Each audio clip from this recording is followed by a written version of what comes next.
A Nuzlocke is a unique challenge in Pokemon, where you can only catch the first Pokemon in any route. If a Pokemon faints, you must release or get rid of it, and you have to nickname your Mons. How then can this be brought into Terraria? Because there are no Pokemon in it. Well, with this, the Pokémod. Now there are Pokemon in the world, and I have to beat the game without losing them. Here's how the Nuzlocke will work for this run. The mod has very limited Pokemon, so we're not going to worry about routes or only catching one Mon per biome, for example. Instead, we'll be required to catch the first 6 Pokemon that we see. If a Pokemon faints, I must get rid of it, and if I run out of Pokemon, then the run ends. I am allowed to fight alongside my Pokemon, but one Pokemon must be in play at all times. Looking at my UI, you might think I've already started collecting Pokemon, and in a way, I have, but I didn't know that there are actually 2 Pokemon mods. The one with the UI here doesn't have battling implemented yet, so they're all just pets. I need a different mod to make Pokemon battle. Things are already going great. Let's get the right one installed and get this run actually going. Did I remove the original Pokemon mod? No. Okay, we now have 2 different Pokemon mods. Let's see what happens. Don't worry, I'll get it removed in a moment so things will be less confusing. See, they look... I have no way of knowing if these are like the same. And those, okay, those can't catch it. That can hit it. Cool. That just kill it. Okay, that just kills it. For now, if I can hit it, then it's from the Pokémod that we'll be using for the run, and if I can't, then it's from the Terraria mod, which is just pets for the time being. That Pokeball you saw me throw, only for the pet mod, so my first obstacle was figuring out how to even make a Pokeball. To do this, I need to grab Pokeballs from something that grows from a Capricorn tree that I planted. So while we wait, let's gear up. We'll make this quick so we can get to the actual Pokemon. I found a magic miracle in a bottle, a starting NPC hotel, Hermes boots, I'm at half health, and the trees are finally producing corn. I got an apricorn. I like corn. It's got the juice. The Pokeballs come in different colors than I expected. Now, if we find a Pokemon, we can poke them.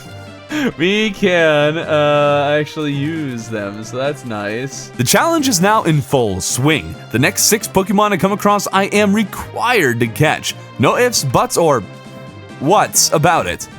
I happen to have a grab potion, so I figured maybe the Sky Islands have a super cool Pokemon in them. Plus, there are Sky Islands with Star Furies and apparently no doors.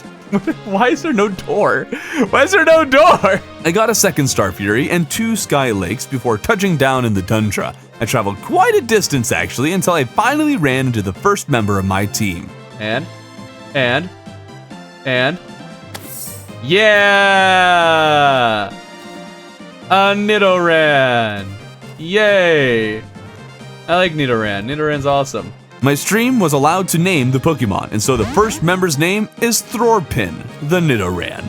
And right next to him is a wandering Caterpie. Oh wait, I need to have one active at all times unless it dies really easily. The first catch attempt didn't go so well, but on the second attempt, we got ourselves a second Mon. Alright, we now have a Caterpie and a Nidoran. We need to name them though. What are we naming them, chat? And surprisingly, Caterpie, or Smellerpie as we'll be calling him, is the more helpful of the 2. Oh, Caterpie. Oh, that's a good utility mon. Oh, I like that. When Smellerpie attacks an enemy, it webs them with String Shot, causing their movement to slow. The way they earn XP is that if they deal any damage of any amount to a target, they'll gain a portion of its health as XP upon death. Caterpie, I think, is going to be my main for sure. Now, one rule I'm giving myself is that I can't set up a farm to overly train the Pokemon. It's a bit arbitrary, but I don't want to intentionally over-level my Pokemon because that'd be lame. What's also lame is that apparently Smellerpie can't figure out how to jump over a hole. Oh, bye Caterpie. Right around the corner, we found the 3rd member of our team. Oh, a Ghastly? I would very much love to have a Ghastly. Oh, try again. Oh, try again. Try again. No! Darn it! Alright, but I think that locks me into a Ghastly. I have to catch a Ghastly. In a regular Nuzlocke, I'm pretty sure this would prevent me from being allowed to catch a Ghastly, or perhaps even prevent me from getting a 6th Pokemon, but regular trainers can't accidentally kill their mons with a star you summon from the sky. So we're going to just say we're locked into that mon as number 3, and we'll have to find some way to get it in the future. In the meantime, Smellerpea is already evolving. Hey, we got a how is Metapod going to help us? Wait, hold on, I didn't think about this. It uses Harden and bumps the enemies. It evolved really quick. Level 7? That seems really, I know it's normally early, but it seems really early. This brought us all the way to the ocean. Squirtle! Yes! Oh, I'm so happy to have one of the starters. So happy. Say hello to Blowhead, whose bubble attack seems like the most effective attack of the 3 I've captured. Thorpin, the Nidoran, I'm still unsure about how he even attacks. Now, Blowhead gained some XP while in the corruption, but also incurred some damage. He doesn't heal over time like I do, so how do we heal Pokemon? With Oran Berries that drop from trees. To heal them, what I have to do is click on the Pokemon's tiny little hitbox, and they'll immediately heal. During battle, I'll have to balance fighting enemies myself and keeping my Pokemon friends alive. Speaking of, we have our 4th friend. Oh, we got Eradicate. Time to eradicate. Why won't you get in the ball? Ah! I don't want to use a great ball on this thing. Bum ba dum bum dum. And there we go. All right, what are we calling Eradicate? Chaticate joins my crew of misfits, and our team is now only 1 Pokemon away from full. We just, have to actually catch the Ghastly that we're locked into, plus 1 other Mon that we find. I still don't really know how easy or hard it's going to be to keep these boys alive, but seeing my lineup including a Metapod and Eradicate, I'm already sweating bullets as to how I'm supposed to take down Moonlord with these things. As we searched for the final member, we lucked upon a desert pyramid with a flying carpet inside. In the next door corruption, we actually filled our 4th slot with a Ghastly. I first weakened by whacking it with an axe. Spunky the Ghastly is now officially ours, and while doubling back, we found the final Pokemon that'll join our team. Cyndaquil? Oh, I will happily take a Cyndaquil. Yes, give. No Charmander is sad, but I love Cyndaquil. Move him down a little bit. Good, good. Give me Cyndaquil. Gimme. Are you kidding me? Try again. What? With Cindy the Cyndaquil finally captured, we have our lineup of 6 Pokemon. Thorpin, the Nidoran, Smellerpea, the Caterpie, Spunky, the Ghastly, Blowhead the Squirtle, Chaticate, the Eradicate, and Cindy, our lovely little Cyndaquil. It's an odd collection to be sure, but they are my odd collection. Cindy, with her smokescreen, will be best suited against groups of non-flying enemies. Spunky does decent single target damage, but also has a high chance of confusing enemies. Thorpin struggles to even enter into an attack state and doesn't do a lot of damage either, but does cause a lot of knockback. Only problem is that sometimes it launches enemies towards me and not away. We did some training in the nighttime desert, getting our bearings, learning what our team is capable of, and leveling them up a little. Each level adds to their health, damage, and defense, just like in regular Pokemon. If I can, it'd be great to level up Smellerpea here and get him to evolve once again. Metapod sucks as a Pokemon to try and level up. Oh man, I have to just keep him healthy. The bright side seems to have really high defense. Hold on, keep these 2 away. Heal up. Uh-oh. Heal. No! No! Smellerpea! Oh, we lost one! We had only just brought the team together. We've already lost one of our first members. From a super useful ranged attacker slowing enemies down to a Pokemon that rams itself into the enemy, it was obvious from the start that Smellerpea's Metapod form would be a dangerous phase. If he could have gotten through the cocoon state, maybe he could have grown to be a powerful Butterfree, but I suppose we'll never know. Heart heavy from our first death, I'm already terrified for the rest of the team. Will they succumb to the Reaper's grim embrace as easily as Smellerpea? I now know it's possible, and have to pray it doesn't happen again. But even if I have learned this lesson, my Pokemon have not, because once we head into the caves, they are quick to wander off and leave my field of vision. I can't have you fighting things over here without me knowing. I can't have you dying out of the blue. Chaticate, you keep on running off places. It's very disconcerting. Chaticate just wasn't on his best behavior down here, so I decided to switch to Spunky. And I quickly learned that Spunky was the single best name we could have given this Ghastly, because not 1 second after letting him out of his ball did he start running off to kill everything he could find. Spunky! Stop going off on your own. Oh, you're attacking a nymph. What have you done, Actually, you know what, Spunky?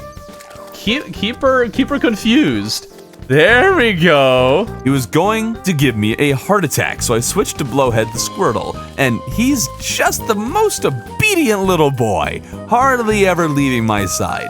Blowhead is a good Squirtle. I'm not sure why I thought it was a good idea then, that once I found a spider cave, to switch back to Spunky. All right, no, Ghastly, come over here. Gas. Spunky. Oh, Spunky, I'm trying to give you XP, Spunky. Oh, yes. Now that is some XP farming. Good job, Spunky. Good job. Where are you going? Spunky really hates these spiders. It was hard to even leave this place because he was constantly busy finding another spider to squash. Dude, if Spunky dies, Spunky would actually be the first really tragic death. The team leveled up a bit in these spider caves, and I learned that lava doesn't burn them, which is good to know because considering how frequently they wander off and fall down holes, I was concerned that the moment I went to the underworld, they'd all proceed to barbecue themselves. With the leveling though, I'm almost confident that we can fight our first boss, but I want all of them to at least be level 10. That sounds like a good and arbitrary level to get the whole team to before a boss is killed, and with that mission in mind, Cindy the Cyndaquil is the team member I've gotten to use the least, and although I love Cyndaquil, Cindy here is a bit of a special girl.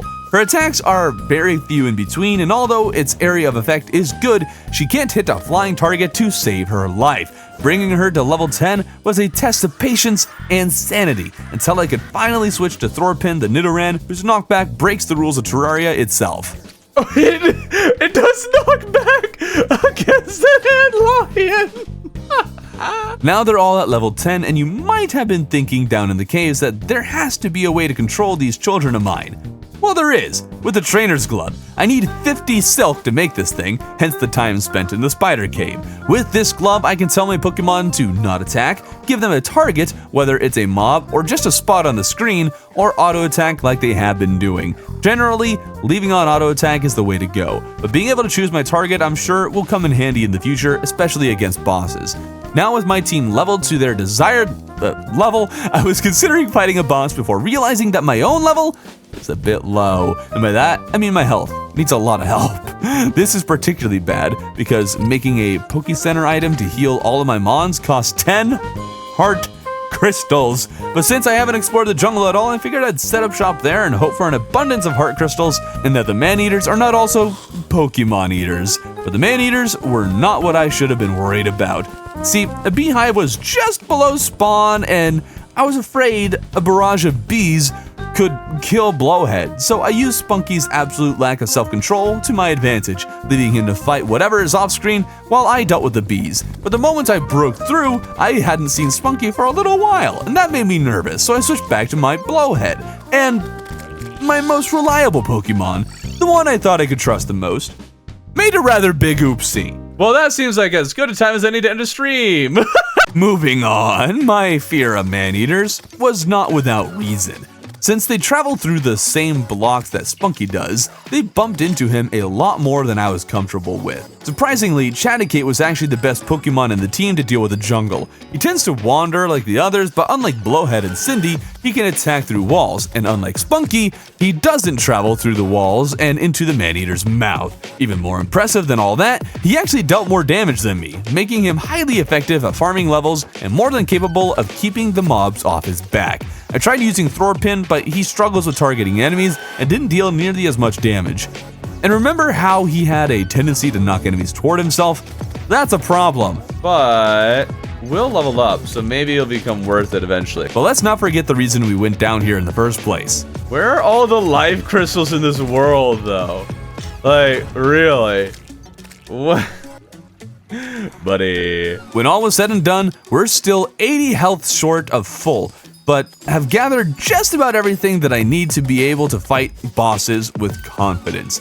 Sure, if I die, I can respawn, but I can't rush into battles unprepared or else my team could suffer for it. I was going to fight a boss, but a blood moon was rising, and that sounds like a great opportunity to farm a few more levels before the boss battling begins, and in particular, I think Cindy could benefit from more levels. Only problem is that she attacks so slowly that she can't hardly keep enemies off of her, but she survived, and that's great, especially as I have a feeling that her area of effect attack could be really effective against our first boss, King Slime. But when the battle began, my hopes were dashed. Cindy, need you to hit the slime. Hit the slime. Cindy. Okay, Cindy sucks. Cindy really sucks against King Slime. Good job, Blowhead. Way to deal with the slimes. All right, Blowhead's getting a little low here. Let's switch out to Spunky. Okay, Spunky, I need you to not die on me, all right? Oh, wait. We need to try Thorpin and see if we can knock back the boss. All right, attack. Attack, Thorpin. Attack. Don't know if it's attacking. Maybe it did. Maybe the knockback just didn't work. I think the knockback just didn't work. All right, let's get Blowhead here. Blowhead was doing a good job. There we go. Blowhead gets lots of XP from this. All right, you know what? If we put Cindy up here and then stay down here, maybe Cindy can do something. Oh no. Careful, Cindy. Yeah, Cindy is not the best mon for this. Uh-oh. Come on, heal up. There we go. We're keeping the mons alive. Keep them alive. Oh, I forgot to make my golden leggings. I could have much better armor right now. Now, does Cindy get levels for this? Please, yes. Yeah. Evolving! Yes! All right. There we go. Oh, maybe that'll be much better, maybe? Oh, hold on. That attack was not looking promising. Cindy has now become a Quilava, complete with a new move that does not appear to be a whole lot better. Just looks like she's going to get herself into trouble. Anyways, I still want to get to full health, and so found myself in the regular cave this time, just to get distracted with completing the elevator, which took me all the way to the next night. And that means we need to fight our second boss, the Eye of Cthulhu, who posed much less of a threat than the slime. First phase was going great, with Cindy dealing a little initial damage, and Blowhead following her up with much more reliable and consistent damage that did a great job of dealing with the servants. In the second phase, Blowhead's fast bubbles were able to continue hitting the boss even when it was dashing, making quick work of him, and the whole effort earned Blowhead an evolution to his second form, War Turtle. And you know, most people would be happy about their Pokemon evolving, and I was too at first. But then I figured I'd fight the boss again and learn that War Turtle's attack is actually slower moving than Squirtle's. So Blowhead evolving is actually a downgrade. These evolutions have not been good thus far. Smotherpee's first form was fantastic. Cindy, I guess, has had a minor improvement maybe, and Blowhead has had a subpar evolution. I guess Chaticate is a second former, but I never had it in its first form, so who knows if it's an improvement or not. This made me quite nervous for what was in store for Thorpin's evolution. Oh, you know, I haven't seen what your attack is, Thorpin. What's your new attack? What? Hold on, do you just do damage for being near an enemy? Hold the presses. Oh my goodness, that is actually busted. And of course, I am in the corruption for a reason. I am already moving on to the third boss of the run, the Eater of Worlds. Going into it, my plan is to use Cindy's spinning attack to hopefully infinitely pierce through the worm and absolutely wreck it. Thorpin will be my backup with his busted proximity damage attack. I felt good going into it, but the Eater of Worlds would teach me the meaning of fear. Thorpin inflicts venom pre-Hardmode. That's crazy. Only hits one target at a time though, so it's not that crazy. Hold up. Heal him. Heal myself. All right, get Cindy out here. There we go. Okay, Cindy is a little bit of a better match here, it seems. Come on, keep him alive. It's much more important that we keep the Mons alive than that I actually win this battle. Okay. Ugh. Oh, so many chunks. Oh, that just tore through him. Way to go, oh no! Whoo! Okay, that's actually a good thing I died. Cindy was way too close to dying there. Something I hadn't considered going into this Nuzlocke was how trying to keep the Pokemon alive would affect me. The hitbox on my Pokemon team is super small, and trying to click on them to heal them is incredibly difficult while also effectively dodging, resulting in me being much worse at dodging as a whole. And if you're thinking that there should be an easier way to heal, the Oranberries claim I can right-click the Pokeball for the same effect, but it didn't work 90% of the time. And even if it did, I think the Nuzlocke is a lot more interesting if I have to actually click on the Pokemon. A second problem that's much more specific to the Eater of Worlds is that Cindy breaks the worm into so many chunks that it's hard to dodge, simply due to the sheer number of these things. With 2 losses under my belt and a couple close calls, the Eater of Worlds had proven a formidable foe, but I now had a better grasp of my own weaknesses and thought that this time I knew how I would overcome them. This time I started out with Blowhead on the field. His attack is much more focused on small chunks, and he has the highest defense of the team, allowing me to get in some initial damage without breaking too many chunks and being able to focus on dodging more. Once the worm was bunched up in a more consolidated area, I swapped to Cindy to take full advantage of her infinite piercing to tear through large chunks of the worm. She takes a lot of damage herself to accomplish this, so I throw Blowhead out to slow the battle down so I could focus on killing a few of the smaller chunks, and once he was too low for comfort, I put Thorpin into the fray to bring the worm to his last legs, and Chaticate, with his exceptional attacking through walls ability, finished the job. Very good! There we go! Whew, that was tough. Mostly just keeping them alive. Oh my goodness. The Eater of Worlds was a badge worth winning. Actually, let's pretend the bosses are gym leaders. That sounds fun. I now have the Eater of Worlds badge. Woohoo! Beautiful. After defeating such a challenging boss that almost took out members of my team several times, it was time to take a moment to breathe and train. We still don't have full health, so heart crystals had to be gathered, but not just for myself, but also for the aforementioned Poke Center. All was well until an explosive trap sent me to the surface and the setting sun beckoned me to the east. The dungeon, the Skeletron badge, it awaited me. And I think I might very well have a secret weapon that destroys the boss that resides here. See, Thorpin inflicts the Venom debuff, and if that works against Skeletron's head, it could do a continuous 15 damage to the head and kill it so much faster than I could ever have hoped to with anything other than maybe a Zappinator. Oh, he can be venomed! Thorpin's damage was exceptional, and he did a half-decent job at avoiding Skeletron's attacks, but this extra damage to the head had one issue I'd totally forgotten about. If you lower the head's health to a certain point, he'll start shooting skulls, and this happened so quickly that I had skulls and hands to deal with at the same time, and in the end, I couldn't do that.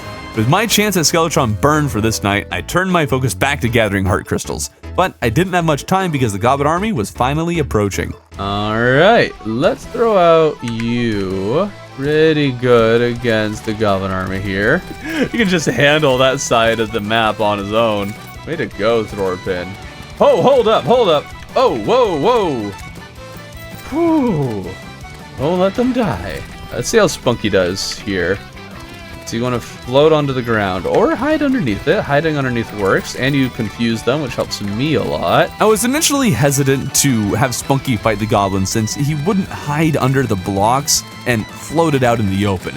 He's the lowest defense Pokemon on the team and will only take 4 or 5 hits to die, I think. And with so many enemies, he could get hit those 4 or 5 times very quickly. However, I forgot that he confuses enemies, meaning he actually kept the entire army off his back without any issues.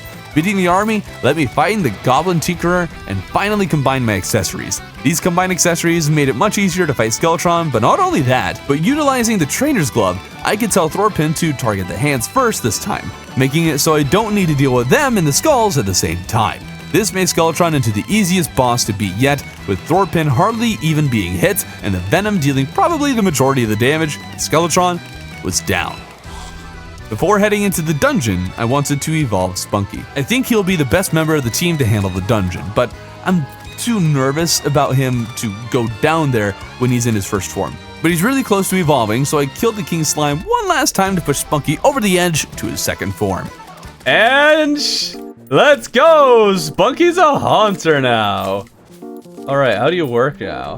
Okay, it doesn't seem to be that different, just more effective. I was a little nervous that Haunter wouldn't be nearly as good as Ghastly, what with how second form Pokemon have been a downgrade a lot of the time, but it looks like Haunter is just an upgraded version of Ghastly, other than he doesn't seem to cause confusion, which is too bad. Spunky the Haunter was quite effective against the enemies in the dungeon like I suspected, but I immediately realized there isn't exactly anything I need down here. I'm going to run the melee class, partially because it's easy and partially because it's harder to dodge when I'm trying to heal my Pokemon, so having more defense would be very helpful. And so all I needed was 2 keys to get 1 Cobalt Shield, 1 Muramasa, mine some Hellstone for a Volcano, and then craft the Knight's Edge. And with that and Molten Armor, all I got to do is build a Hell Bridge using planter boxes because they are cheap and can't get destroyed by lava. And we're ready to summon the Wall of Fresh and earn our Hard Mode badge. But there's one very open question with the Wall of Fresh. How exactly are the Pokemon going to interact with the wall? I just have to hope they don't get eaten by it immediately. All right, Cindy, go. Oh, nope. Cindy, go. I don't like you back there. I don't know what kind of damage you're taking. Oh no, it's going too close. Whew. Oh, why are you charging in there? Why are you charging in there? Ah. No, get out of there. Get out of there. Oh my goodness. Okay, yes, just stay over there. Just stay over there. Don't come any closer. Okay, this works. This works. Okay. Okay. Thorpin is the way to go, it would seem. Oh no. Oh no. Ah! Oh my goodness, that terrified me. Ooh, all right, we've learned. Literally, all my Pokemon are going to be eaten except Thorpin, who can just kind of chill behind the wall and venom it. That's the only strategy that isn't going to get anyone killed. How have I taken out half of its health already? What the guacamole? Oh, hold on. Thorpin is low. Thorpin is so low, but I don't think it's going to get hit anymore. He should be fine. Sure enough, Thorpin stayed behind the wall where he was safe. But in order to keep him far enough behind the wall to not get hit, I had to stay close up to the wall using the Knight's Edge, which is nice for damage, but not great for dodging. Die. Whoo! All right. A little close there. We've made it. We are halfway through the game and have only lost 1 Pokemon, Smellerpy. That's pretty good, but early hard mode, just as it's the second most dangerous point in a hardcore run, I suspect will be equally as dangerous for my Pokemon. On the bright side, higher health enemies means more XP for the Pokemon. We headed into the Corrupt Caverns that have actually been partially hollowed to break some demon altars, but turns out there are hardly any here. So off to the other corruption all the way near the ocean, where our friend Spunky's overly aggressive nature leads to fighting and finding mobs I wouldn't otherwise. Oh, hold up, although actually this would be great. Getting a very early mimic here. Spunky, I need you to do your job and do it well, while also not getting hit. This would also be big XP for him, and big XP is big XP. We like big XP. I like a big XP, and I cannot lie. Yeah, the Terrarians can't deny. Hey, and the dart rifle, my favorite weapon from that thing. Oh, that's awesome. Spunky is just a little too rambunctious at times. Spunky, could you get down here, please? I know how much you like roaming. What did you just attack another? You did! Spunky, how do you keep finding these guys? We killed another mimic, which is great for Spunky's XP, and, well, we found ourselves in a spider cave where Spunky could find his arch nemesis, and turns out that these also provide Spunky with serious XP gains. Spunky, you're going to get me killed here, mate. I'm not even trying to farm, but simply leaving this Haunter out of his ball is all I need to do to make him the beefiest Pokemon by a long shot. The Spider Slaughter would be great if I were running Summoner, but of course we're not doing that because it feels antithetical to the whole Pokemon Nuzlocke idea. But even if I'm not going to use any of these Spider Fangs, the sheer amount of XP my Pokemon gain from these things makes it take no time at all for them to farm these spiders. Get over here, buddy. No, stop launching them into me! Okay, you're a little dangerous to have out. Oh! Thank you, Chaticate. This hasn't distracted me too much from progressing myself by mining the hard mode ores until I could equip full adamantite armor. We had a quick stop in the hollow to gather crystal shards for crystal darts, a few gelatin crystals, and souls of light. The problem with all this time spent underground is that I desperately need Cindy to level up, and her attack absolutely sucks down here. All right, Cindy, attack the fish. Good job. Oh, good job, Cindy. Way to go. You're the bestest.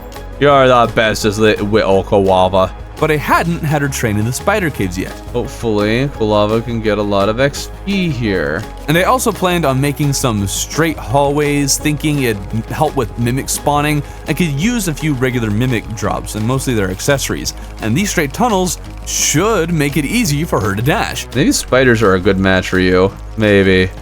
And dash she did, a little out of view while I pushed back a couple of spiders. But what I didn't know was that Cindy had dashed her way straight into the heart of the nest. No, Cindy! No, you flew too close to the sun! Oh man, before you could reach your full potential. It's been a while since we had to add another friend to the memorial, but there she joined our first loss. Smellerpea. All right, back to the spider cave. Need to be more careful. You can't afford another loss like that. Cindy was never the best Pokemon in my crew. She was always the slowest to attack as well as the worst at targeting. She frequently failed to keep enemies away and were straight into danger. She was a beloved member of the team and a dear friend who was taken away from us before she could reach her fullest potential. She will be sorely missed. Our team has been reduced to a mere 4, and in our anger and rage, we continued slaughtering the spiders of this cave, hoping to leave the entire species extinct. Goodbye, Cindy. But our journey continues, and I figured I'd summon the Queen Slime to help train the Pokemon before encountering the mechs, but before I could finish the arena, vibrations were heard beneath the earth, and we were thrust into a battle to the death with the Destroyer before we were ready or had time to form a strategy. Spunky, go. Don't get hit, my dude. I can't. Where's Spunky? Spunky, you're summoning all the probes on me, buddy. Spunky hadn't been brought too low by the battle, but we also hadn't been able to fight the boss for too long, and I did not like how often he was off screen. Can't lose Spunky because Spunky is probably my favorite in the party because he's just crazy good. We finished the Queen Slime Arena and placed the Poke Center for the sake of safety. With my battle against her, I want to leave Spunky as my last resort for high damage closer to the end of the battle, while the other 3 whittle her down. There we go. Get some early venom damage on her. Love that. Keep an eye on Thorpin. For best not to let him out of our sight, but he's out of our sight. Chaticate, go. Oh, ouch. Ooh, I don't like you down there. Alright. Spunky, go. I don't like how much damage some of these guys are taking. Heal them all up. Alright. That's got a 3-minute cooldown. Let's get our Thorpin back out. Don't like that Queen Slime immediately hopped right onto him. Definitely did some early damage. He's vibing. He's vibing. Where is Chaticate? I don't like that you just don't see me doing anything. Alright, now she's flying. She's flying now. That's good. She's less likely to stomp on him.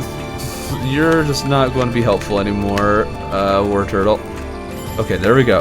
Alright, Spunky, I need you to just help me clear this. Oh. Woo! Good dodging. Okay. Oh, Magic Carpet for the win. I was so close to earning my Queen Slime badge, but was nervous about the health of my team and so tried to heal at the Poke Center, focusing more on that than dodging, and got myself dead for my trouble.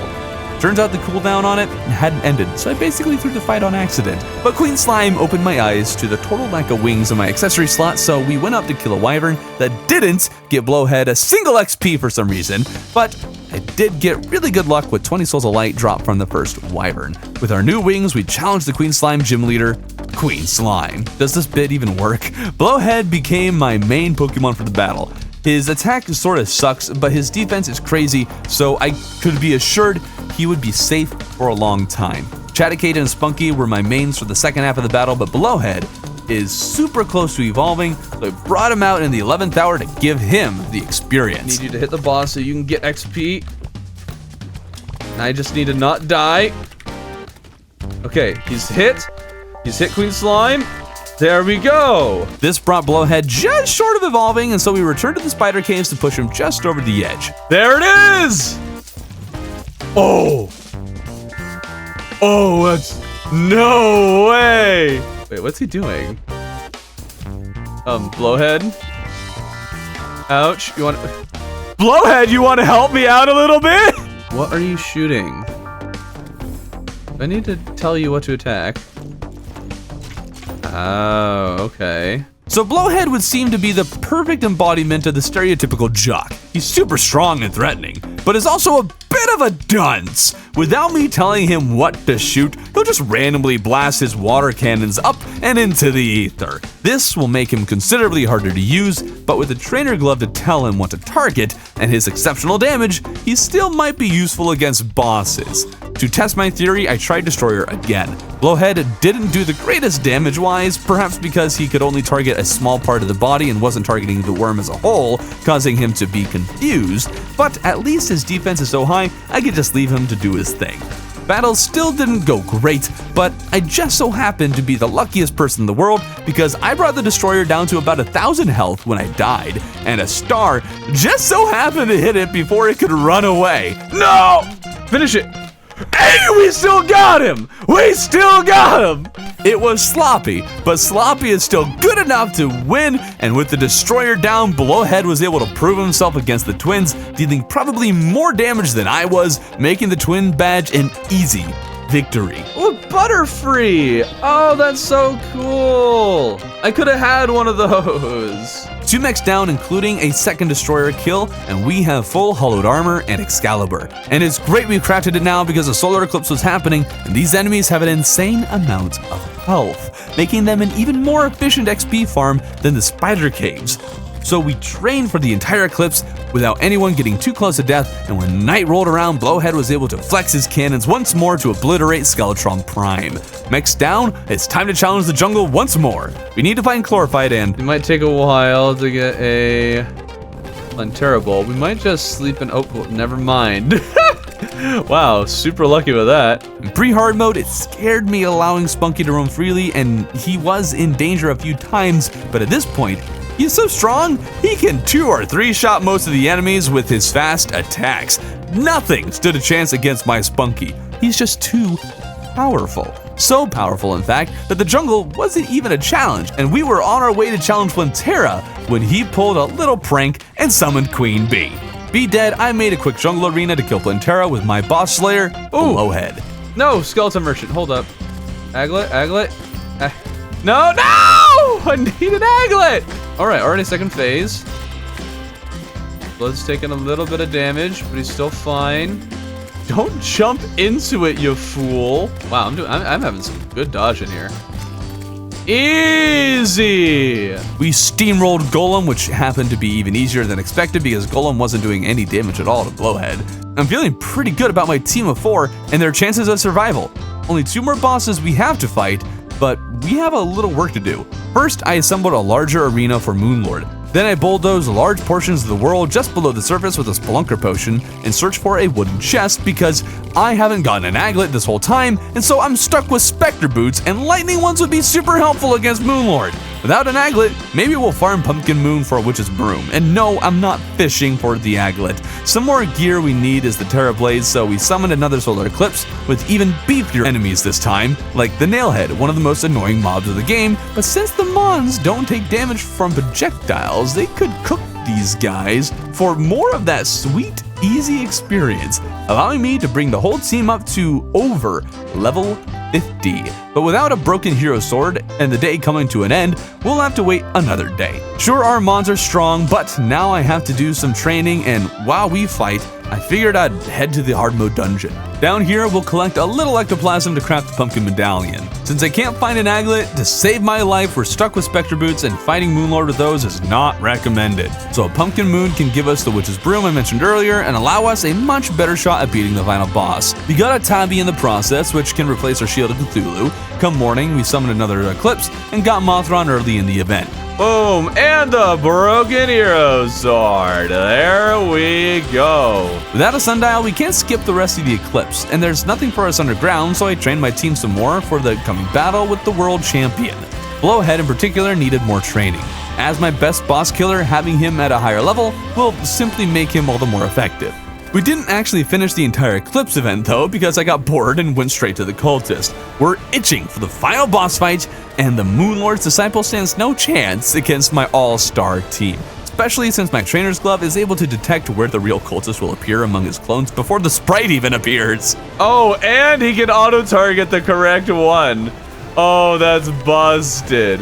You might be tempted to think that the pillars will be great for training my Pokemon, but as it turns out, not a lot of these enemies have a lot of health, and so the experience is actually sorely lacking. There weren't really any exceptions to this either. The pillar gyms were just not a threat to my Pokemon. To me, a big threat, because I'm not the best geared for this, but my team was never targeted and never fell low. They all are simply too powerful now and are thirsty for their final battle with Moonlord. If only I were there to support them. And,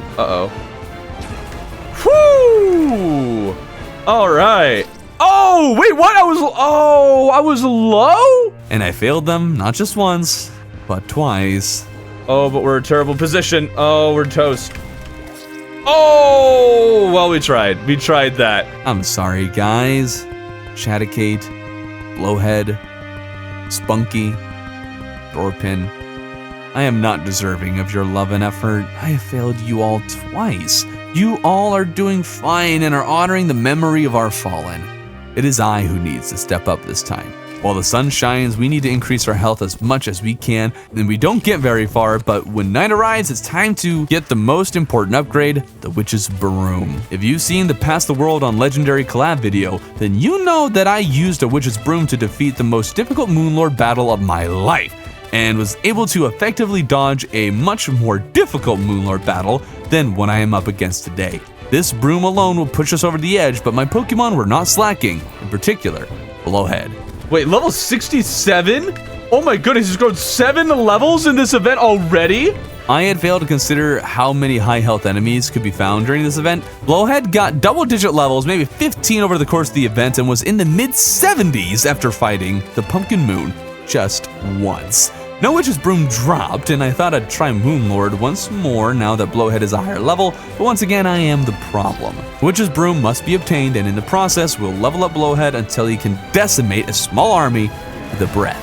We took down Cultist, the Nebula, and then the Vortex Pillar before another Pumpkin Moon was summoned. This time to even greater effect as I stayed in one place where Blowhead could more effectively attack and where no corrupt caverns were eating the trees. We got the Witch's Broom, as you can see, and Blowhead's level was approaching the 90s. One of the benefits of the Witch's Broom is that it allows me to switch out all my mobility accessories with survivability and damage ones. That plus reforging will give me just a little more of an edge against the Pokemon champion Moonlord. We farmed Golem for a Sunstone to make a Celestial Stone with. Spunky found a Mimic that dropped us a Philosopher's Stone. We farmed Life Fruit until we were at 490 health, and we are ready. With the final 2 pillars destroyed once again, my team, led by Blowhead, prepares for one final battle with the Pokemon champion. Gonna hit it hard right from the start. Let's do this. Let's, oh, this is gonna be so much easier than the one I practice against, because there's no boulders I have to worry about. Best movement, but I'm taking the damage like a champ. There we go. Pop it, pop it, pop it. There we are. Let's go to Spunky now. And auto attack. This is so very doable. Easy money. Here, let's actually get Blowhead out and do directed attacks on the heart. because I want him to get the XP. There we go. Oh, don't die now. Don't die. Oh, shoot. Oh, shoot. Ah, don't die now, Thorben. Don't die now. Don't die. I almost died, but we did it. Way to go, Blowhead. Hey! We did it. We beat the Terraria Nuzlocke. Blowhead ended the run at level 95. Was Spunky at 67. Shadicate, who's kind of just been the backup the whole time, at 54.